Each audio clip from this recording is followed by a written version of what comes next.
মুহাম্মদ সাল্লাল্লাহু আলাইহি ওয়াসাল্লাম ওই জমিন থেকে যদি আসমানে যাইতে হয় সূর্য এটাকে তো ভেদ করা লাগবে, এত তাপ ভেদ করে উপরে যাবে কিভাবে? হিসাব করলে সূর্য পর্যন্ত পৌঁছতে লাগে 8 মিনিট 19 সেকেন্ড। কত মিনিট? 8 minute 19 second. মহাকাশ বিজ্ঞানীরা কোনোভাবে এটাকে বিশ্বাস করতে পারে না। তাদের কথা হলো আল্লাহ তাআলার নবী যে এত লম্বা সফর করলো এটা কিভাবে সম্ভব? কারণ এই পৃথিবীতে থেকে সূর্য হলো 13 লক্ষ গুণ বড়।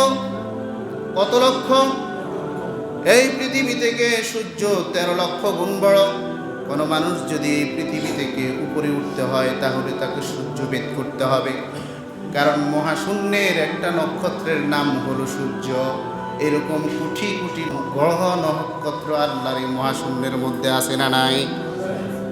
তাই কেউ যদি সফর করতে হয় সূর্যকে ভেদ করতে হবে।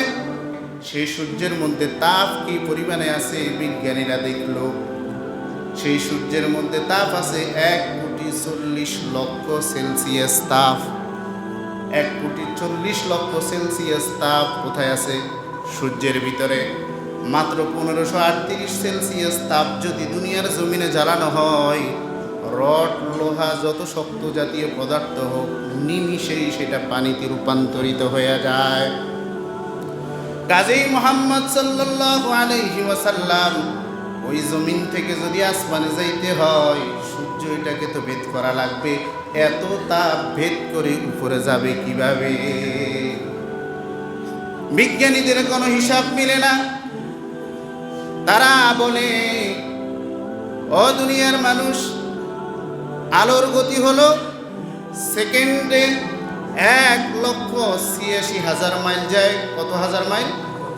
1,86,000 মাইল। ওই অনুযায়ী হিসাব করলে সূর্য পর্যন্ত পৌঁছতে লাগে 8 মিনিট 19 সেকেন্ড। কত মিনিট? 8 minute 19 second.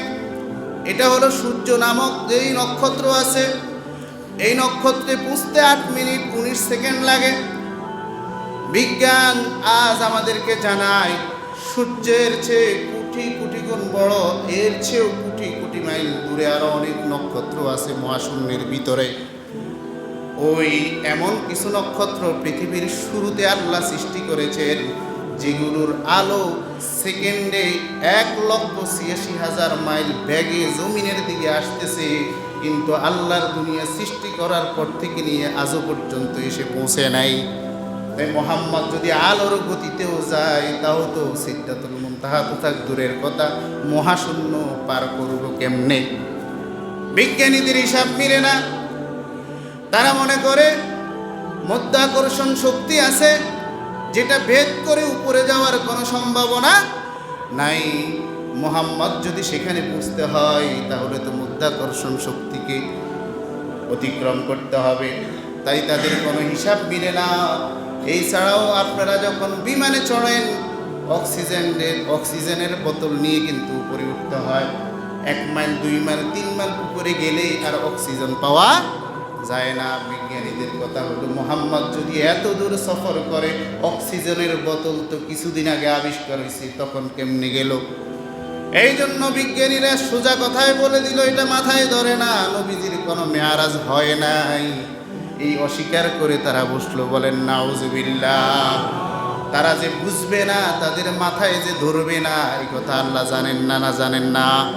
এই জন্য আল্লাহ রাব্বুল আলামিন মেরাজের ঘটনা বয়ান করতে ওই কথাটাই আল্লাহ জানাইয়া দিল, ও বিজ্ঞানীর গোষ্ঠী, তোরা যে পাইবি না এটা আমি ভালো করে জানি, তাই প্রথম শব্দটা লাগাই দিলাম সুবহান। সুবহান বলা হয় মহা আশ্চর্যকর বিষয় বয়ান করতে। শব্দে আরবি শব্দ সুবহান শব্দ ব্যবহার করে শুরু করা হয়। কোনো বিষয় যদি আশ্চর্যের হয় তাহলে এটা কি বলে শুরু করা হয়? সুবহানাল্লাহ। আমরা যখন কোনো বিপদের কথা শুনি তখন বলি ইন্না লিল্লাহ। কোনো যদি নেয়ামতের কথা শুনি তখন বলি, আর যখন কোনো বিস্ময়কর কথা শুনি তখন বলি সুবহানাল্লাহ। আল্লাহ বলে, ও বিজ্ঞানীরা রে, নাসা হোক যাই হোক, যত ধরনের বিজ্ঞানিক প্রতিষ্ঠান তোরা আবিষ্কার কর, এমন মহাঘটনা ঘটাই দিলাম যার কিনারাও পাইবি না। তাই ঘটনা শুরু দিয়ে বলে দিলাম সুবহানাল্লাযী আসরা বিআবদিহি লাইলাম মিনাল মাসজিদিল হারাম